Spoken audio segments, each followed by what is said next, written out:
বাংলাদেশের সংসদীয় ইতিহাসে সংসদ সদস্য এবং মন্ত্রী প্রতিমন্ত্রীগণদের সাথে যে ওরিয়েন্টেশন প্রোগ্রাম বা অনেকটা ট্রেনিং সেশনের মতো এর ইতিহাস আছে।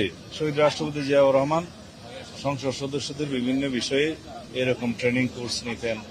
এটা আমরা বলেছি পির লার্নিং, মানে আমরাই নিজেরা আলোচনা করে নিজেদেরকে সমৃদ্ধ করব। এই সেশনটা সেরকম। এটা কোনো ট্রেনিং সেশন বললে এটা একটু অবমাননা করা হবে সবাই মাননীয় সংসদ সদস্য। আমরা দেখেছি এই জাতীয় সংসদের কাছে বাংলাদেশের এবং বিশ্বের অনেক বেশি প্রত্যাশা আছে। এই সংসদের কাছে পৃথিবীর দৃষ্টি অনেক গভীর। আমরা কি প্র্যাকটিস করছি, কিভাবে আমরা এস্টাবলিশ করবো আমাদের সংসদের কালচার। বাংলাদেশের তো অবশ্যই এটা আমাদের জাতীয় জীবনের ইতিহাসে এই সংসদকে আমরা স্মরণীয় করে রাখতে চাই, যাতে একটা ছাত্র গণ অভ্যুত্থানের মধ্য দিয়ে নতুন প্রত্যাশা যা সৃষ্টি হয়েছে জনমনে, সেই প্রত্যাশা যাতে আমরা পূরণ করতে পারি। এখন কথা হলো আমরা কিভাবে সেটা করতে পারব। জাতীয় সংসদ সদস্যদেরকে আরো বেশি বিশেষজ্ঞ বানিয়ে সদস্যদের বিশেষজ্ঞ অথবা বিশেষজ্ঞ সদস্য তৈরি করার মধ্য দিয়ে জাতীয় সংসদকে অনেক বেশি স্ট্রেংথেন করা যায়, শক্তিশালী করা যায় এবং জাতীয় সংসদের ভূমিকার মধ্য দিয়ে জাতির প্রতি অনেক বেশি অবদান রাখা যায়। সেই লক্ষ্যে আমাদের মাননীয় প্রধানমন্ত্রী, তিনি সংসদ নেতা, তিনি আহ্বান করেছেন যে তিনি সহ যারা নবীন সদস্য হয়েছেন এবং যারা প্রবীণ সবাই একসাথে আমরা আলাপ আলোচনা করে নিজেদের মধ্যে কিছু আমরা শিখি, এই প্রোগ্রামটা করব। সেটা আজকে শুরু হয়েছে। আমরা দেখেছি 296 জন সংসদ সদস্যের যে গ্যাজেট নোটিফিকেশন হয়েছে, ভোট টেকিং হয়েছে, তার মধ্যে 219 জন হচ্ছে নবীন, প্রথমবারের মতো এসছেন। সপ্তমবারের মতো শুধু একজন এসছেন, আর দ্বিতীয়, তৃতীয়, চতুর্থবারের মতো দ্বিতীয়বার এসছেন 32 জন, বাকি তৃতীয়বার, চতুর্থবার এসছেন 15 জন, 9 জন। এই যে 219 জন নবীন সদস্য, তাদেরকে পার্লামেন্টারি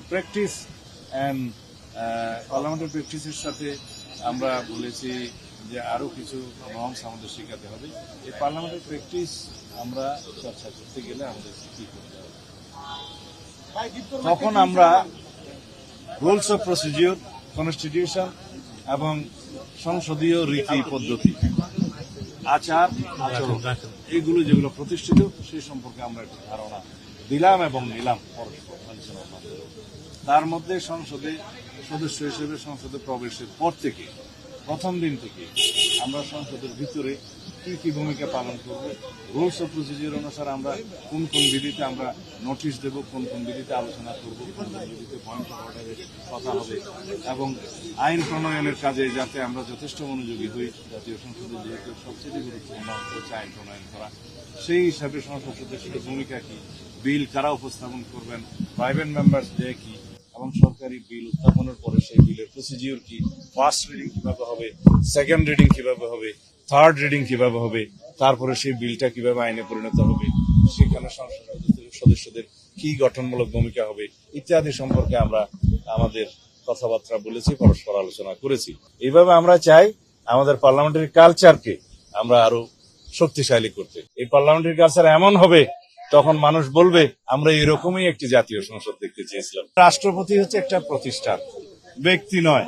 প্রতিষ্ঠান হিসেবে সাংবিধানিকভাবে যা কিছুই আছে, রাষ্ট্রপতি সংসদ অধিবেশনের প্রথমেই ভাষণ দিবেন, সেইটা দেওয়ার বিধান আছে, সংবিধান আছে, রুলস অফ প্রসিডিওর আছে।